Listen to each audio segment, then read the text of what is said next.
प्रिय विद्यार्थियों, मैं अर्जुन लाल जाट, सहायक आचार्य समाजशास्त्र, SPP राजकीय महाविद्यालय डूंगरपुर।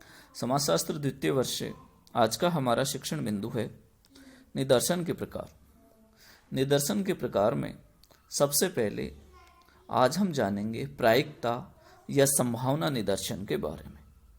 प्रिय विद्यार्थियों, जैसा कि नाम से ही स्पष्ट है, प्रायिकता निदर्शन मूलतः सांख्यिकी नियमों पर आधारित है, जिसमें अनुसंधानकर्ता ये आकलन करता है कि यदि समग्र अथवा निदर्शन दोनों का अध्ययन किया जाए तो उनसे प्राप्त जानकारी को किस सीमा तक अंतर होने की संभावना नहीं है।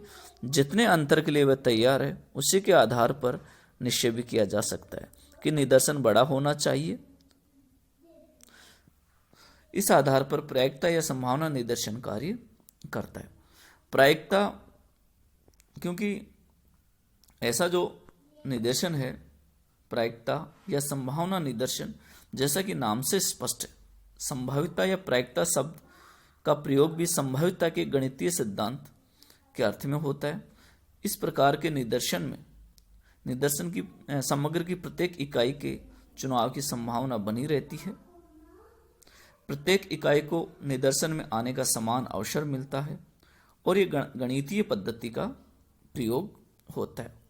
इसी संदर्भ में जाहोदा ने लिखा है कि इसकी अनिवार्य विशेषता यह है कि किसी भी समग्र की प्रत्येक इकाई को निदर्शन में सम्मिलित होने का अवसर मिलता है। तो इस प्रकार से यदि हम कहें प्रायिकता या संभावना निदर्शन वह है जिसमें निदर्शन की समग्र की प्रत्येक इकाई के चयन होने की संभावना बनी रहती है और प्रत्येक इकाई को चयन होने का समान अवसर मिलता है और पूरा का पूरा आधार जो है वो गणितीय या सांख्यिकी पद्धतियां होती हैं। जब हम बात करें प्रायिकता या संभावना निदर्शन के प्रकार की, तो प्रिय विद्यार्थियों, प्रायिकता या संभावना निदर्शन के दो प्रकार हैं, प्राक अनुभविक और अनुभवजन्य। प्राक अनुभविक निदर्शन क्या होता है? संभावितता के साथ साइमन लाप्लास का नाम जुड़ा हुआ है।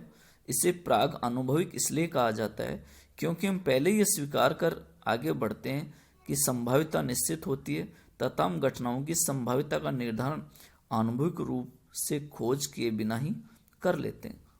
अनुभविक अर्थात हम कुछ घटनाओं का जो चयन है वो अनुभविक रूप से खोज किए बिना कर लेते हैं और साइमन जो लाप्लास है उसकी थियरी इसके साथ जुड़ी हुई है। लाप्लास ये कहा करता था कि संभावित गणना के रूप में संकुचित सहज बुद्धि के अतिरिक्त और कुछ भी नहीं है। प्राग अनुभविकता संभावितता के कुछ उदाहरण इस प्रकार हैं।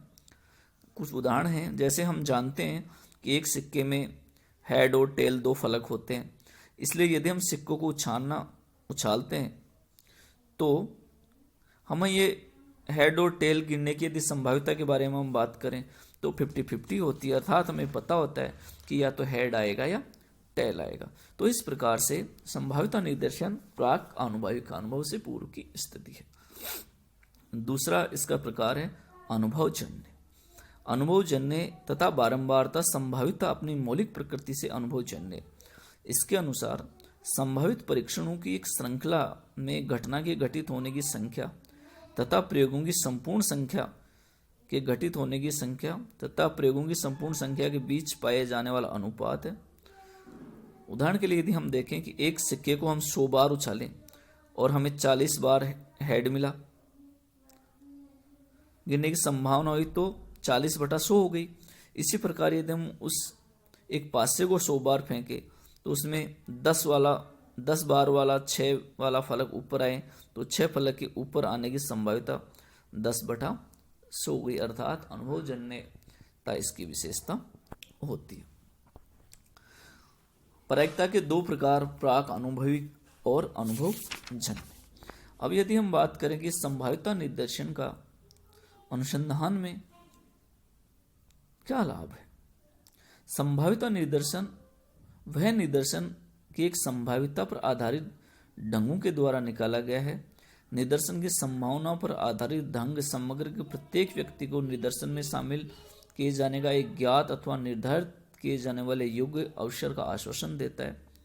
संभाव्यता निदर्शन में निदर्शन का चुनाव संभाव्यता सिद्धांत के अनुसार ही किया जाता है और प्रतिचयन त्रुटि की गणना भी की जा सकती है। और इस आधार पर हम इसके लाभों की बात करें तो पहला लाभ है प्रशासनिक लागत, अथवा पहले से हम सूची निर्मित कर लेते हैं, इस कारण कम लागत में हमें अच्छे परिणामों की प्राप्ति होती है। और दूसरा, विभिन्न स्तरों पर प्रयासों का समुचित वितरण हो जाता है, यानी जो प्रयास हैं उनका डिस्ट्रीब्यूशन हो जाता है, वितरण हो जाता है, तो हमारे व्यय में कमी आ जाती है, लागत में कमी आती है और कम लागत में हमें अच्छे परिणामों की प्राप्ति होती है। तो निदर्शन, संभाव्यता निदर्शन है, उसका बड़ा लाभ तो यही है कि हमें कम लागत में, कम व्यय में अच्छे और सटीक परिणामों की प्राप्ति होती है। दूसरा लाभ है व्यक्तिगत स्तरों के लिए आकलन करने की अधिक संभावना। व्यक्तिगत स्तर पर हम जो गणना करते हैं उसके लाभ भी हमारे यहाँ प्राप्त हो जाता है। प्रिय विद्यार्थियों, इस प्रकार से आज हमने निदर्शन के एक प्रकार प्रायिकता या संभावना निदर्शन के बारे में जाना। प्रायिकता या संभावना निदर्शन क्या है, इसकी विशेषताएं क्या हैं और किस प्रकार से निदर्शन हमारे अध्ययन को लाभकारी बनाता है, एक अनुसंधानकर्ता को इसके क्या लाभ है। निश्चित रूप से आप इससे लाभान्वित होंगे। धन्यवाद।